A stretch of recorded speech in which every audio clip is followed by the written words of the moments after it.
Ny banky iray isam-pirenena no mamatsy ny vola ho zaraina ao atapitranan'ny Tomasina sy ny manodidina ary ezahana ho vitaina avokoa ny fizarana ny tosika fameno raha ny fanazavana sy ny toromarika izay nentin'ny filoham-pirenena.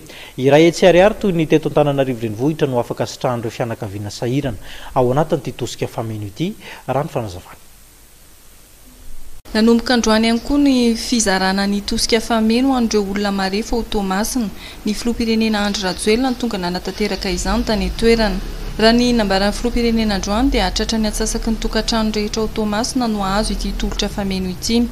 Fantatra fa betsaka loatra ireo olona izay tratra ny fahasahiranana mandona an'izao valanaretin'izao ary tafiditra ao anatin'izany koa mponina eto Tomasina. Noho izany dia zay nanaovantsika an'ity hoe misy tosika fameno.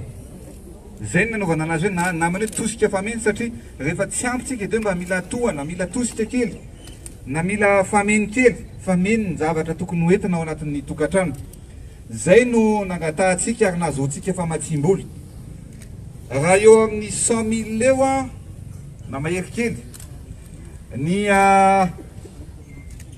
tokantrano eto Toamasina na ny foyer ny lazaina anazy eo amin'ny 100 000 mahery kely eo dia rehefa niresaka tamin'ny Banque Mondiale dia eny fa omentsika 100 000 ariary ireo tokantrano zay ho fateniny. Inona moa le tokantrano ireo? Tokantrano zay voakasika amin'ny vatana ao anatin'izao fijanonana ny an-trano zao. Ao ny mpivarotra, ao ny olona tsy anasa, ao ny olona mpanasa lamba, ao ny olona maro isan-karazany zay tsy voatanisako eto. Fa ny olona zay mila an'ilay tosika zany dia ho jerevany fidy. Atao ny fifatenana efa misy fomba manokana fifatenana an'izay. Ka raha ohatra ka any amin'ny 25 000 tany zany ny olona tokony mahazo dia omaly mihitsy alohan'ny nakanesana taty dia mifampandinitsy zay hoe raha ohatra ka ny ray apahefany ohatran'ny kely ihany satria maro ny olona sahirana, maro ny olona tokony ho ampiny. Zay no natonga anay nijery hatramin'ny alina tontolo nijery niaraka tamin'ny Banque Mondiale, nijery niaraka tamin'ny tao mifidy tao ministèran'ny mponina hoe ahoana ny ahafahantsika mba manampy bebe kokoa ny olona.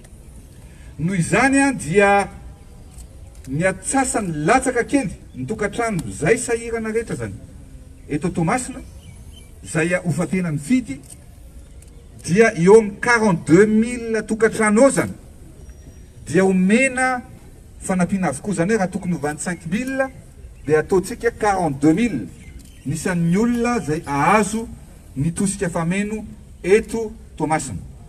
Ny banky iraisam-pirenena no mamatsy ny vola ho zaraina amin'izany. Ka toy ny teto Antananarivo dia vola iray etsy ariary isa-tokantrano no zaraina.